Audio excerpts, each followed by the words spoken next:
even in that situation, it makes it cheaper on your child if you have a will. It just makes it so much easier in the court system. And quite honestly, the statutes now allow us to do a lot of pre-planning with certain documents, like a deed where you can deed your house. You can have it transfer upon your death, so it doesn't even have to go into the court system. Just like a POD on a bank account, you can do that with real estate now too, which is new in the last couple of years here in Indiana. So there's some things we can do that'll really, really make it easy on those you leave behind. But that's why people have a will. That's why it's important. It's not for you, it's for those you leave behind. It's to make their lives a little bit easier in that time. Thank you. And I like how you tied it with Tony. Tony, would you like to go next? Yeah. So my name's Tony, Connor Insurance Personal Lines Advisor, and just help out a lot of new home buyers and investors find the best rate in the market with all of our carriers. And did you want us to say something else different? I can't remember. I'm sorry. No. That's okay. I know I'm throwing a lot this morning. What about a good referral? A good referral that we can look for? Referral. Yeah. I'd say anyone, of course, buying a home or looking to invest in some properties if they're curious. Obviously, they can talk to Lisa and help them find something, and then I can let them know what the insurance is. Bless you. I don't know. Was that your dog again? No, a lot of sneezing. She's asleep. She just ate, so now she's napping.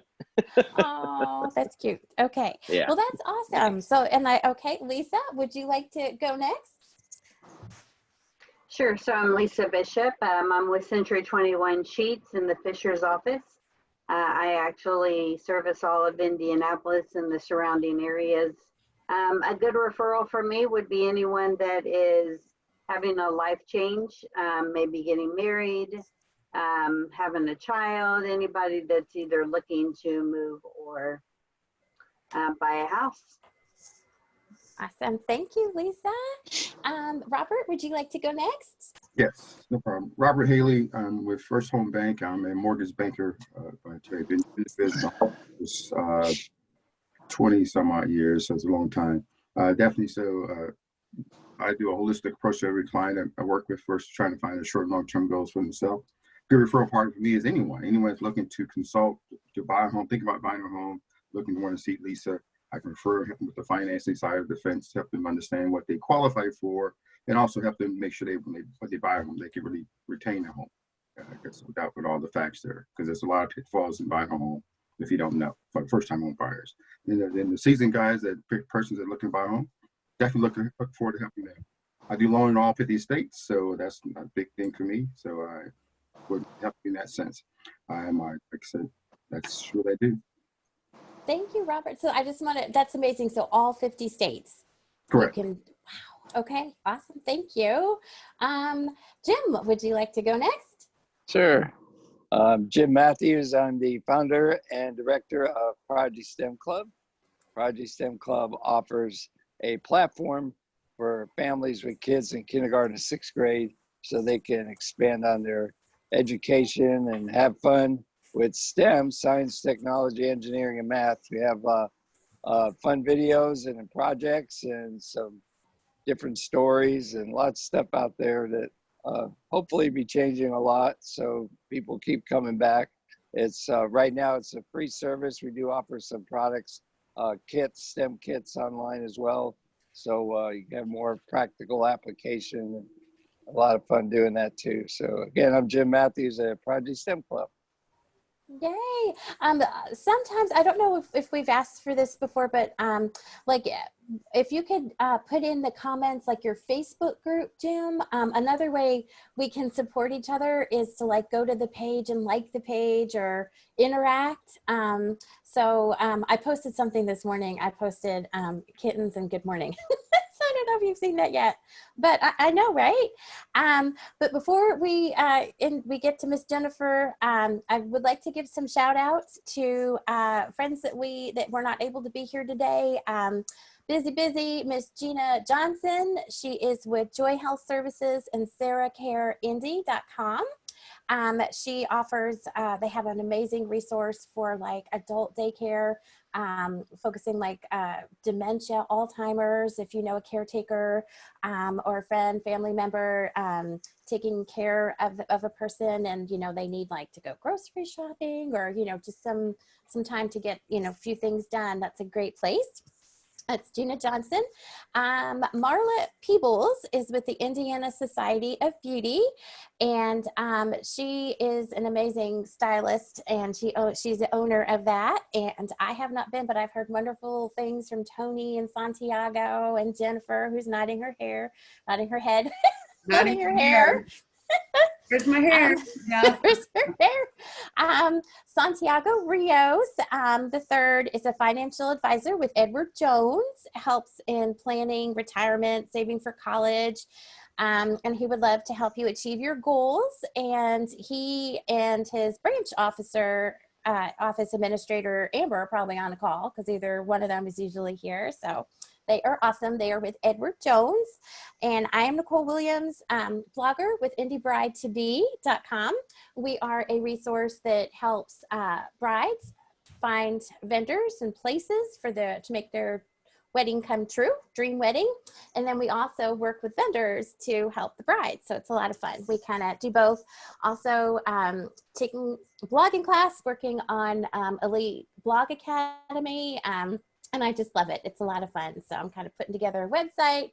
It's going to be a resource about children, how we can help empower children with better lives, resource to parents and anybody helping with kids. Jennifer, is there anything you would like to say? Well, don't take this as an insult, but I am going to jump off, Deb. I know that you're going to do great, but I've got multiple things that are coming at me. Never. The TTR Cares, it's okay. TTR Cares event is today. I think if you still wanted to be part of that and you didn't register, we could get you the link. It's no big deal, but that's at 4:00. Dawn Evans Casey runs that, and that will go every month. It's ending up being the third Thursday of each month at this point, and we're going through the end of the year. There was something else, but I don't remember. Oh, yes, I do. Yes. I know that Deb is going to talk about her organizer thing. The whole thing for this month is awesome testimonials and authenticity. Authenticity is a real good one to have a discussion about if you guys haven't already done that. But I would tell you about awesome testimonials. Everybody in these groups has testimonials for each other. And one thing we do not have on our website, a separate page, but if you have a testimonial that you would like to get out there for somebody in the group or in any of the groups, it doesn't have to be in your group, but we are putting those on the group pages. So if you go back, Nicole's done a couple that she didn't even know were really ending up being testimonials. But I know Deb comes from the Westfield group. I know every time I'm on their group, in their meeting, I'm like, there's all kinds of great things that are going on in this group. And I know there are here, and there, multiple stories. We want to put those out on the website. So if you guys don't help toot your fellow members' horns, I don't know, we're kind of wasting spinning our wheels here a little bit. So just if you have something you'd like to share and you don't know exactly what to do with it or whatever, send me an email or text me or call me or whatever. You can also send stuff to Lisa Bowers, who does that, but that is part of what we're trying to get more testimonials out there. And we've also got a Facebook page and we've got a Facebook group. So please, feel free to do that. And I'm sorry that I'm leaving. I know. No, you're fine. I was going to say, you're welcome to email me too. Just put your words together, make it one long, no capitals, whatever you need to do, put some names in there and we'll make it look pretty. We'll decorate it. It doesn't have to be real long or anything, but just, Yep. Yeah. whatever, worked with somebody in here, or you don't even have to say who it is, but just say, something about the group has helped to do this or whatever. We'd love to get that stuff out on the website. So have a good meeting, have a good presentation, Deb. And I do have her book. I was flashing it a few minutes ago. Oh, I missed it. Can I see it again? Mhm. Oh, that book? That's what. Awesome. Look at that. Okay. So she can tell you. And I think everybody in this group is a good partner for Deb, because, or, you know, this is a great resource. I mean, you have everything that you'd ever need. If you put it all here and go to, you know, talk to Ryan, you get, you know, I mean, talk to everybody, you know, I mean, your insurance stuff, your health, and, Yes. you know, your finance. To have it in one place is amazing. Yeah. So, So because you need that. Something's going to happen, you know, God forbid, and you want Yeah, that. she can do it. She can tell you how she did this and why she did it and all about everything. So we'll learn more I'll learn more next Friday, Deb, but you guys have a great meeting. Thank you very much. You too. Have fun. Bye. Thank you. Thank you. Thank you. So if it's okay with everyone, I'm going to give a little introduction for Deb, and then we'll go right to you, Miss Deb. Does that sound good? Can I share my screen? Yeah, absolutely. Yeah. Oh, sorry. That I would need to do that, wouldn't I? Yep. Sorry. Let's see. Let's go down here and okay. So we got the recording. Oh, that's right.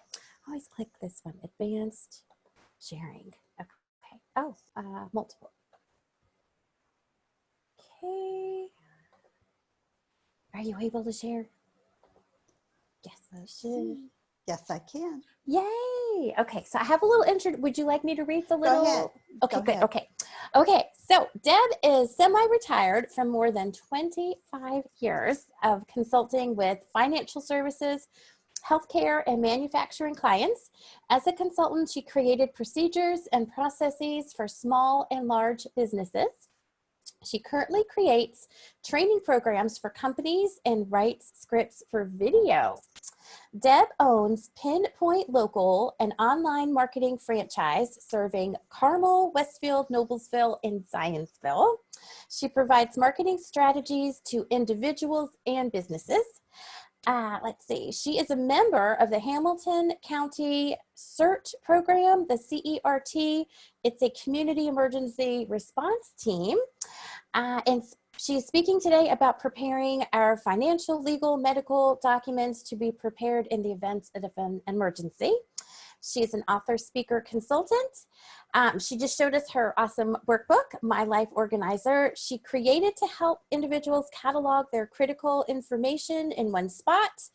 You do not need the workbook to organize your information because coming in September, she will be offering a 5-day Life Organizer Kickstarter program, which is free. Wow.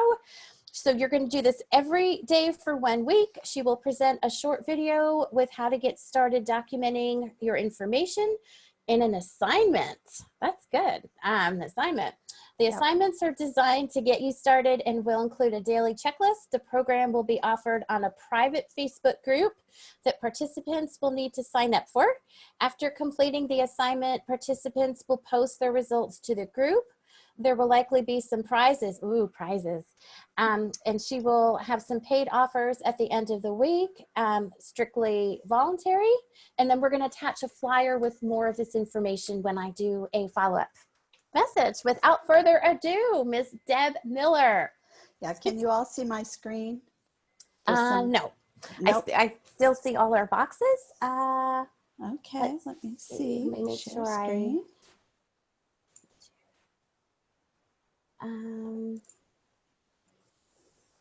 Does it bring up a box? There we Oop. go. Yes, There we go. Awesome. Okay. Slideshow. There we go. That's better. Awesome. Okay. Okay, well, the title of this presentation is Building a Grab-and-Go Binder. And this is something that I think everybody needs to have. And so just a little bit about me that we talked about. Those are some of the books that I've written. I've been a change management consultant. I do process and procedures for companies. I've written disaster continuity and business recovery programs for lots of different kinds of companies. And what I found over the years is that most people don't do a good job of taking care of the important things. So I created this grab and go binder. And basically it's a place to store all of your important papers and your critical information in one place. And there's a lot of ways that you can do it. I have a checklist or a table of contents that you need to fill in with all of the information that you need to collect. And there's a whole lot of stuff that you can do. The idea about a grab and go binder is that you can safely and easily take it with you. If there's an emergency that means you have to leave your house, and we'll talk about what some of those things might be. The idea is it's ready to go in an instant. You have to think about it. Your papers and all of the information are right there at your fingertips. So why would you do it? Well, this was my first why. This is my family about 4 years ago. So it's a little old, but it's my favorite picture, so I had to share it. Shortly after this, my husband had to have a liver transplant, and we were living in Fort Wayne at the time, so we were 2 hours away from the hospital. And if you know anything about transplants, you have to be within 3 to 4 hours of the hospital at all times. So I was working in Valparaiso.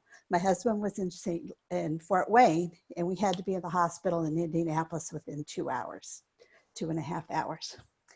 So and typically a liver transplant only takes, you're in the hospital 7-10 days at the max.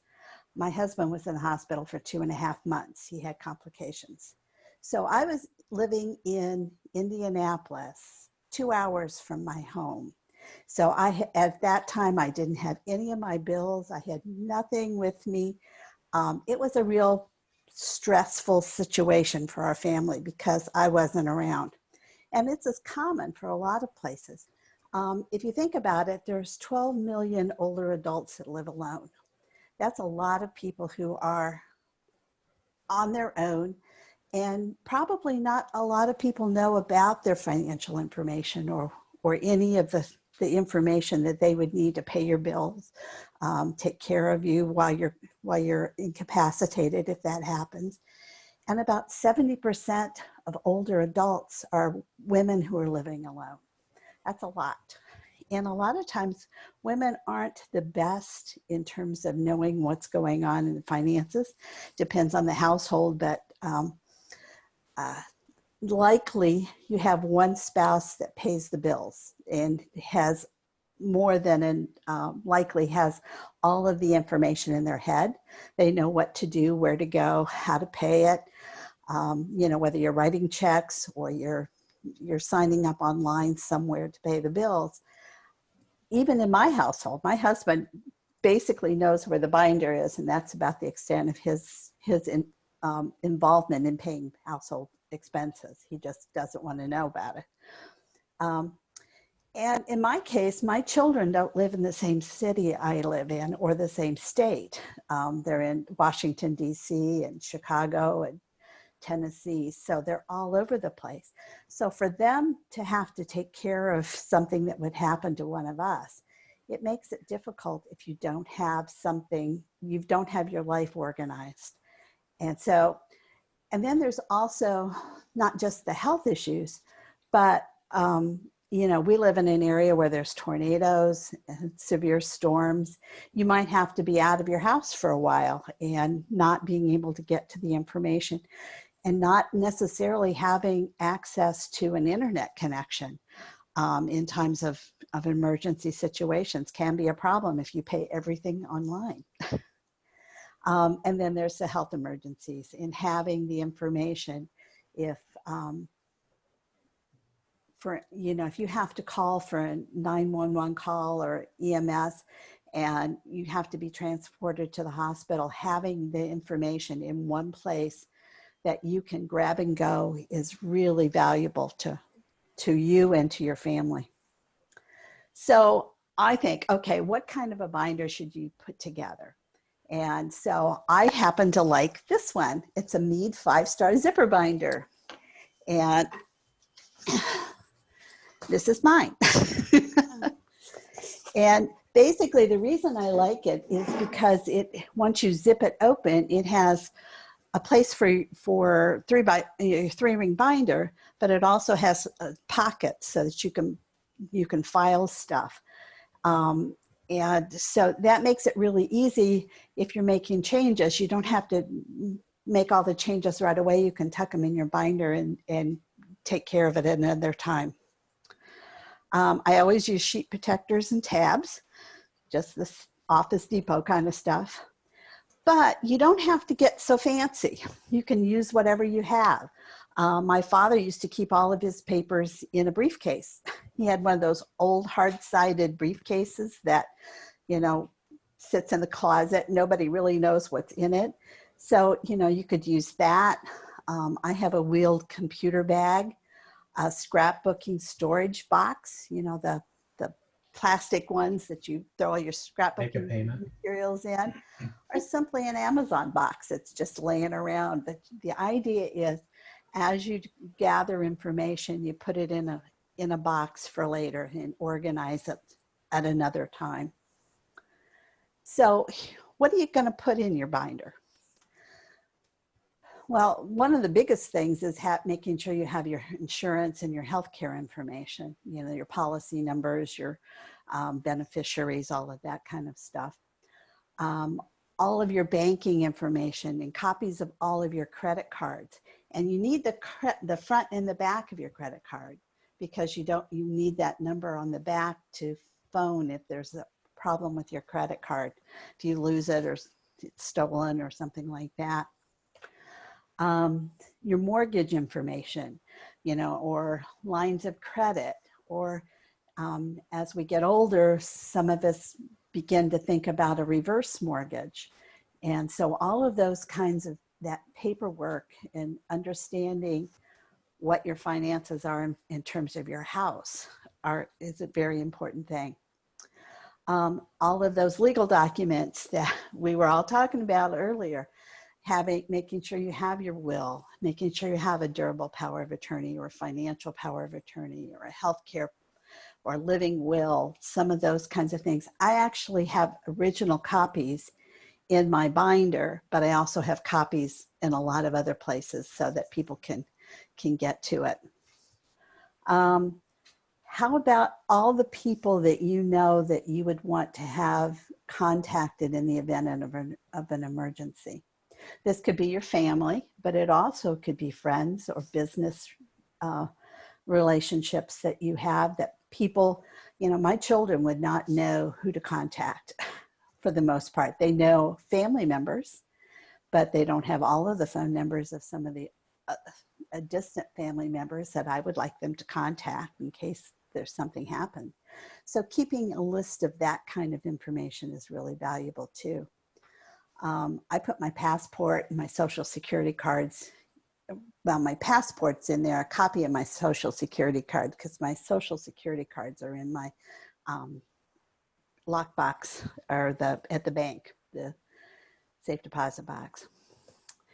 And then all of your passwords and your bill pay sites and all of that information. I have some bills that are automatically paid. I have others that I have to go in to my bank and pay every month. So, you know, knowing which ones of those, when my husband took over after he retired for a while, he decided he was going to pay the bills. And unfortunately, he paid multiple bills multiple times in the same month because he wasn't used to the online process and didn't understand that I had already scheduled some. So we'd go in and pay him. So the first couple of months were a little rocky where that comes in. So do you guys have a lot of passwords and bill pay sites that you have to pay attention to, paying bills online? Yeah. So where do you keep this lovely little binder? And I would suggest keeping it, you know, people think about security and it's, you know, because you've got all of this information in one place. But if somebody's coming into your house, they're going to look for the obvious places. So for you, you could do things like putting it on a closet shelf, putting it behind some furniture. If you have a go bag in case of an emergency, I would put it next to that so that you have it. Does everybody know what a go bag is? Anybody not? Is it like your emergency? You got to go, just grab Yep. it. Yep, grab it and go bag. So a lot of times you'll have a bag that either there or in the trunk of your car. So you could keep it in the trunk of your car. You could scan the documents and put them on a USB drive and stick them in your safe deposit box. You could leave them with a trusted child or your lawyer or somebody like that. If you trust them. I wouldn't necessarily give it to your children if you don't trust them, because until they absolutely need it, because they will have access to everything in your life. So you want to be a little bit careful about that. So some ways to keep your information nice and safe is to put a false label on your binder. So if you're just using a regular 8.5 by 11 binder, put recipes on it and stick it in with your cookbooks. Do something that is not going to be necessarily obvious to people who are looking for it. Again, I don't share it until it's needed. My children know exactly where it's at, and what it looks like, but they don't have access to all of the information. Make a backup of your information. So whether you're making a photocopy or you're scanning it into a document, be sure that you don't store it on your computer, because if somebody gets into your computer, they can absolutely have access to it. And be careful of the storage sites that you're thinking about. Dropbox, Google Docs, some of those other sites can be hacked. And if you've got all of your information on those sites, it can be, people can access it if they're breaking into your computer. For most of us, it's not a big deal, but if you have stuff on your computer that you don't want other people to have, make sure you don't put it there. Sites like LastPass, which is a password protection site, they encrypt all of your passwords and stuff like that. They do have an option where you can store documents on their site. It's a little more secure because it's based on their encryption to keep passwords safe. So they're more likely to be a safer storage spot than just putting it on a Dropbox folder or someplace like that. So here's what happens. Most people think, oh, this is such a great idea. Just putting it together is going to be simple. You can do it. The whole problem is it's hard to get started. And it seems like it's a huge, daunting task, which is why I created this 5-day life organizer Kickstarter. And so basically, it's a free online challenge that I set up a private Facebook page, and that allows you to log in, watch a very short video, get an assignment, and breaks the pieces of this whole process down into small bits. I give you a checklist every day so that you know what you need to be gathering. So by the end of the week, you have a checklist of all the stuff that you need to gather up, but you may not get it, you probably will not get it done in a week, but it will give you a good idea of what to do and how to go about doing it. And at the end of the week, you will have a plan that's put together for you to gather all of your documents. And this is something, it's not going to be an everyday thing, but it's a process that once you start doing it, it becomes kind of second nature. So every time you get a new file or a new document, you can put it in your binder, and then, monthly or quarterly, you can go through and make sure you've got everything updated. I do have a form that I think I sent to you. It's to sign up for the 5-day life organizer. It's going to be in September. I haven't finalized the dates. There's a couple of things I'm still putting together to make it happen. It'll start on a Monday and go through a Friday. Again, it's free. And those people who complete the assignments will be put into a drawing for a prize every day. So everybody who does Monday's assignment is eligible for the prize, kind of thing. So just to kind of make it a little fun and to keep people a little bit interested in doing it. Again, it's free. Basically, you just need to let me know your email address and how to get a hold of you and that you're interested in. So you can, just email me or give me a call and let me know that you're interested in. Once I get the finalized dates and everything set up, I'll make sure to send everybody some information. So Jennifer was talking about the book, which is how this all got started, was trying to organize my life after Dale's surgery. And one of the things that I realized was it's great to have it in a binder, but if I need to go and do something quickly, it's nice to have it in one location. And I can write this out a little at a time. It's all fill in the blank. It's like a workbook. It has all of the information right there so that you can use it very quickly and take it with you or put it in your safe deposit box. If you don't feel like writing, wanting to fill things out and carry your big binder with you everywhere, this can be the way you can simplify your life. And you can buy them on Amazon. They're $15 a piece. Or if you let me know you want a copy, I'll get you a copy for $10. So that's my gift for everybody. The other thing that's going on with the My Life Organizer, I'm in the process of putting together a digital version so that you can put everything. It'll be a fillable PDF file. So, and it'll come to you on a hard drive.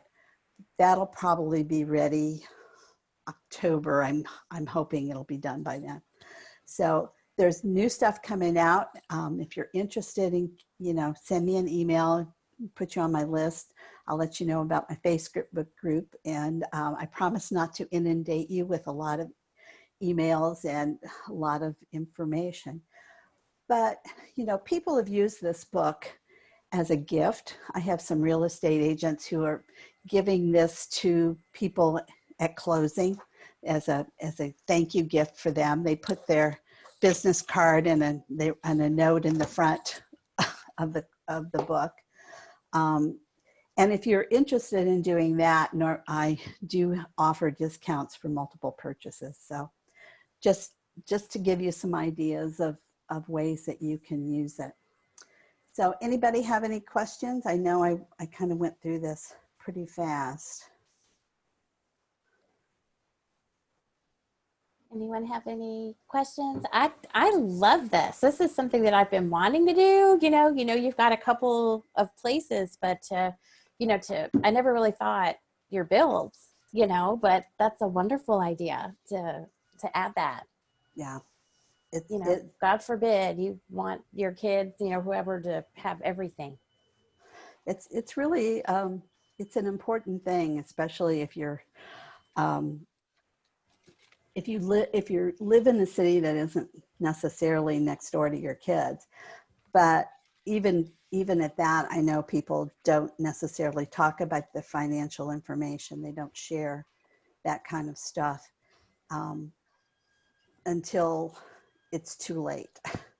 My dad and my mom were pretty organized, but even at that, they lived in St. Louis. So when they passed, the 5 siblings were all over the place. There was 2 of us in Indiana, 2 in Missouri, and 1 in Kansas. And we all had to deal with the probate and getting through that whole process.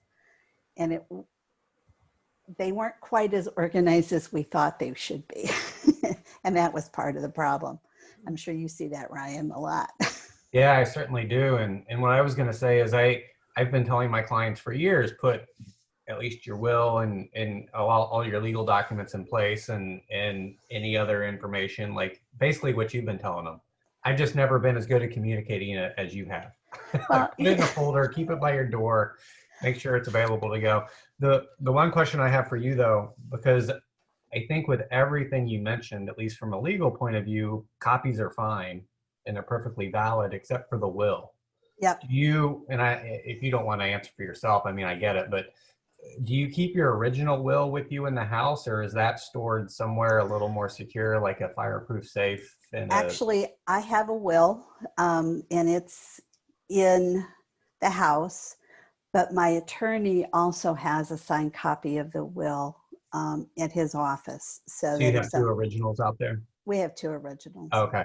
All right. He's got one that he keeps because we live, and he's in Fort Wayne. So it's like, okay. But he's willing to probate it and do all of that kind of stuff for us on a fee Sure. base. Yeah. So I don't, that was why we did it. I only ask because at least with the will, you have to have the original in order for it to be valid. It can't be like what we call a conformed copy or just a copy or something like that. It has to be the original signed will. So that's why I asked. Yep. And I think, I think we have, all of the powers of attorney and stuff like that. I have signed copies of that here in case my kids need it for something like that. So I have originals and I have copies. Yeah. And that, like I said, that works for everything except for the will. That's the only reason I asked about it. Yeah. I appreciate that. I never even thought about that. Wow. So you have to have the original. Well, good to know. So you used to have to file the original in the court. Like you had to give it to them. But now that we do everything electronically, the attorney just has to swear that they have the original in their possession. So okay. It keeps it there. Neat. Thank you. It was really nice because when we changed cities, when we moved down to Westfield 3 years ago, one of the first things I said was, okay, do I have to have a new will? Right.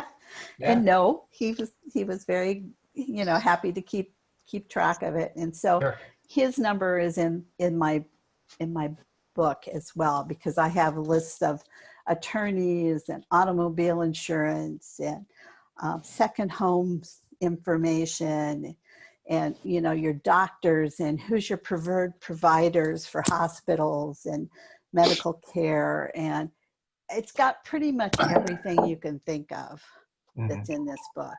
And it's a good guide just to start gathering stuff up, even if you don't ever write in it. It's a good way to just start pulling stuff together. And then once you've got all your documents, then you go through and you organize them and you figure out what you want to keep, how you want to manage it, kind of thing. So you don't ever have to have the book. That was just, it's the checklist of all the things that you need, and that I'm giving away freely. I think everybody needs to have it. I'd much rather have everybody have it than not. So this is really good. My wife has been because I do all the bills and everything, and she goes, something happens to you, I have no idea. Even though I have a bill envelope, I put all the bills in there every month, and it's still not everything like you said. And I do have a estate plan, and we signed it, and we have a copy of it. And then they gave us a digital copy of it, which is in the safety deposit box, because the paper part of it would take up a lot of space. Sure. But does that count? I just asked Ryan, does that one count, that digital copy with the signatures on it? Or would it have to be a paper copy? Did you sign it digitally? Yeah, it's signed. Or did did you sign it digitally? Like, did you use No, I think we signed it by hand. Then no, that doesn't count. And they scanned it and then scanned the copy. Definitely doesn't count. That don't count. Oh, see, I No, it didn't know. definitely doesn't count. Not to get too into the details, but Indiana passed a law, I think a couple of years ago, that allows for digitally signing wills now. So if you have that digital file that, I'm sure Lisa's very familiar with how DocuSign guarantees or conforms to, our e-signing laws, that would be okay. But I know very few people who have that. Most people have an inked copy or an inked document. Yep, absolutely. Yeah. So I will, I've given Jennifer a copy of the flyer, so I've asked her to just send it to you guys. And, Yep, and we've let got you it. know. I'm going to attach it to our follow-up. We'll include all this information, and then anybody not listed here, I'll include their contact information. And thank you, Deb, for everything, You're for welcome. educating us, and Ryan and Lisa, everybody, Jim. Jim's got to get to work now on that thing, but I'm excited. I'm going to sign up for your Facebook thing. Thank you for Good. that offer. And I want to thank everybody for being here. Anything anybody would like to add that we didn't cover, or? I just Okay, wanted to Deb. add one Yes. thing real Yes. quick, and I'll Yeah. email you guys so you have this. But Okay. in one of the acts that Congress passed regarding the coronavirus, it's called the Families First Coronavirus Response Act. Among the things in there is if you have children and their school is gone virtual, and then you have to miss work in order to stay home with them, you're actually entitled, in most cases, to receive 2/3 of your pay from your employer for up to 10 weeks, which is essentially a semester, is what they tried to do. So that was something I wasn't aware of, and I was doing some research for a client the other day and came across that. So Oh, that would be great to have. yeah, really would be. Yeah. Thank you. And Wow. what I think the point of that was, it was to force employers to allow people to work from home when it actually is feasible to do so. So Yeah. That is so awesome, because that's, yeah, we'll worry. That takes care of a lot of parents. And it helps for sure. thank you. Yeah, I have not heard of Great. that yet. So thank you so much. Yeah, if you can send me a little blurb on that, I can attach it. Thank you. Sure. Anybody else? Anything else we'd like to add? And TTR Cares call tonight. If y'all still interested, haven't signed up, let me know. I can get you signed up. I was in the last minute. It's really good. It's a really good call. Anything else? I think we are good. I hope everybody has a wonderful week. Great. Thanks to for see letting you me talk to you all. guys Thank today. you, Appreciate Deb. it. So nice to meet you. Thank you. Thank you so much, everybody. See you next week. Bye-bye. Thank you. Great Bye. information, Deb. Thank you. Thank you. Bye-bye. Bye-bye. Undo, stop recording, and we're out. Yes, please.